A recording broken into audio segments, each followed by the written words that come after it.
Good evening, Larson Heights Elementary, and welcome to Bedtime Stories with Mrs. Schotzko.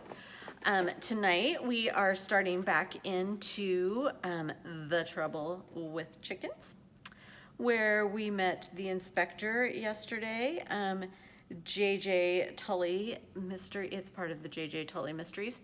JJ is the dog. We also met the mama chicken and her two baby chickens, who are all looking for Poppy and Sweetie. And JJ has renamed everybody, so we'll keep going with that. We are on chapter 5, Chicken Scratch.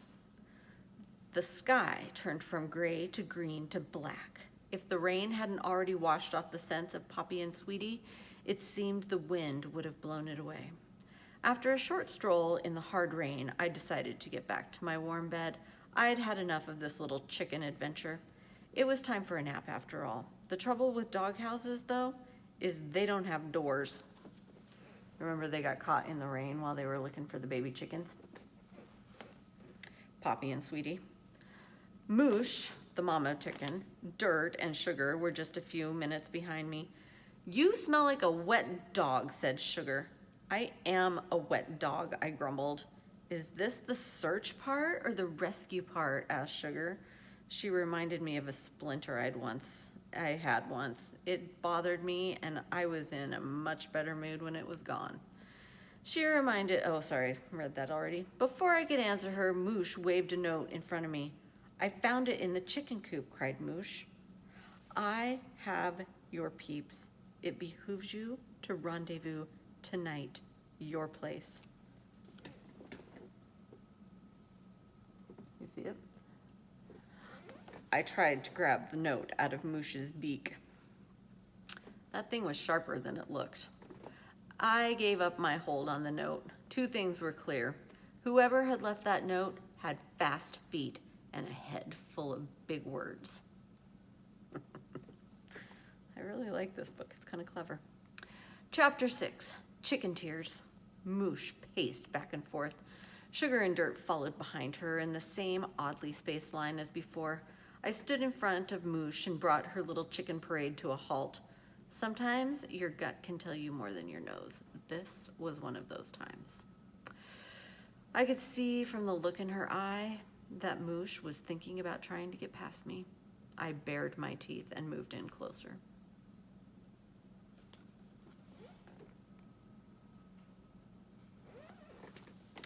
That changed her mind. I have never backed down from a staring contest in my life, but her eyes were so tiny and close set, it was making me cross-eyed. I was breathing in what she was breathing out. Her left foot was bouncing up and down like she was standing on a hot plate. She looked down at the note, then she looked down at Dirt and Sugar. When she finally looked up at me, her eyes were filled with tears. I'm no stranger to tears. The sad truth about search and rescue work is that there isn't always a rescue. So I'd seen plenty of tears before. But I had never seen chicken tears. I hope I never see them again. Moosh's tears finally got the best of her. Her beak began to quiver. The note fell to the floor. I had what I needed. I didn't want to hold her precious note anyway. I wanted to sniff it. Sure enough, it reeked of one thing. The same chicken scent I had been following before the storm. The trail was right under my nose.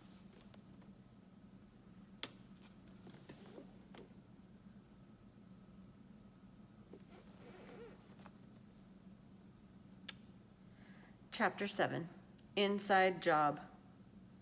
Behoove, rendezvous, twilight. I've been lowered from a helicopter, strapped to a snowmobile, and flown first class to France to find a backcountry skier lost in the Alps. Not once did anyone find it necessary to use the word behoove. I do really like that word. It would behoove you. You may have heard me say that before. Here's a little picture of the doghouse. My bet was that a chicken the size of a golf ball wouldn't find it necessary either. That note might have been covered in Poppy's and Sweetie's scents, but I was sure it wasn't covered in their words. Behoove, rendezvous, and twilight. Do you guys all know what those words mean? Behoove, rendezvous, and twilight. They were inside words, words you only learn inside, where there are things like comfortable chairs and fresh lemonade. Out here with the chickens and the dogs, we don't behoove. I don't have a problem with big words, but there's a time and a place for them. A muddy note in a chicken coop didn't seem like the right place. Outside, the rain had gone from a storm to a standstill. I had been so busy thinking about that note that I hadn't noticed the quiet. There wasn't enough breeze to ruffle a feather. Moosh was staring at the note. I watched her eyes scan the page over and over. "What does it mean?" asked Moosh. I wasn't sure who she was asking. Sugar spoke before I could. "It means we need to be in the chicken coop by 6:30.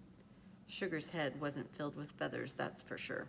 I was gonna have to keep my eye on her, right after my nap. Wake me up at 6:25. Chapter 8, Detour. Our shadows were long and thin as we headed over to the chicken coop for our rendezvous. Dirt and Sugar were covered in mud and wet grass and napping in my empty food bowl. It looked like an Easter basket gone terribly wrong. It's time, Moosh clucked. We have to get to the chicken coop. Come on, come on. Go ahead, Moosh. I'm gonna keep an eye out from here. Oh, there's no picture, sorry, what am I thinking? There's the picture. I had a hunch I should stay outside the coop. I had a hunch once about a roast beef sandwich I found in an alley in Detroit. It didn't smell quite right, but I was hungry.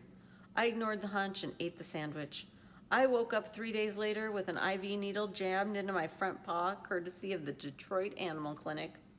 That was one bad sandwich. The same little voice I had ignored in Detroit was now telling me to stay outside. I stayed outside. Moosh was not completely convinced that I wasn't going to ditch her as soon as her back was turned. I wasn't completely convinced myself. Go on, Moosh, I repeated. Dirt gave her mom a little tug and led her into the coop. Sugar stuck around just long enough to throw me a dirty look. I threw it back.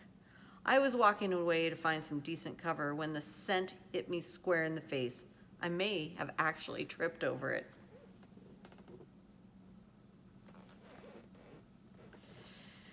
It was the same scent that was all over the note. The rain hadn't washed away the chicken scent after all. But it didn't lead to the chicken coop. It led to the house. Moosh shot her head out of the coop. It's 6:33. Where are they? Where are they? Where are they? I had to put my paw over her face to can the clucking. Once again, I noted her sharp beak. Moosh, we got a new development here.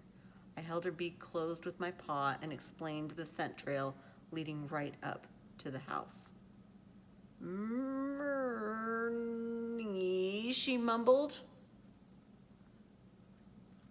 I let go of her beak. It can't be, she said again.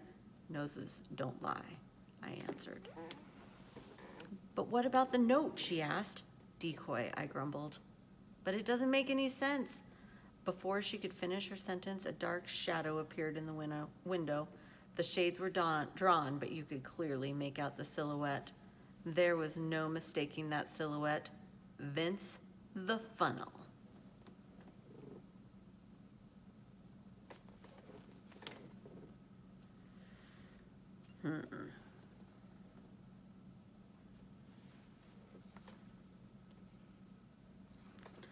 I think that it is time to take a little break. I will see you all back here tomorrow night for Chapter 9, Vince the Funnel.